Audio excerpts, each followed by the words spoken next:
L'usine Thérapure recycle ici à Sainte-Catherine, en Montérégie, de vieilles batteries au plomb acide. Ce que rapporte notre bureau d'enquête ce matin, c'est sous la plume de notre collègue Nora Lamontagne, c'est qu'Ottawa est d'avis que les activités de l'entreprise ont créé des rejets de matières nocives dans les dernières années, entre 2020 et 2023 précisément.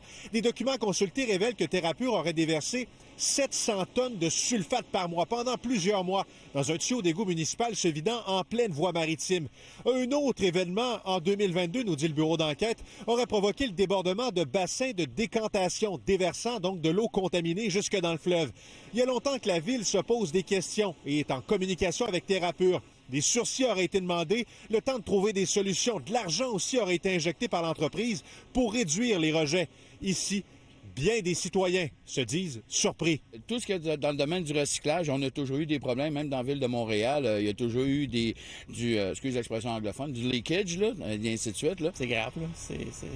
Faudrait faire de quoi pour ça? Honnêtement, les usines, moi, personnellement, là, je trouve vraiment que ça pollue puis que ça fait pas vraiment... Vous pensez que ça devrait être davantage peut-être surveillé? Oui. J'étais pas au courant, je savais même pas que cette usine-là existait.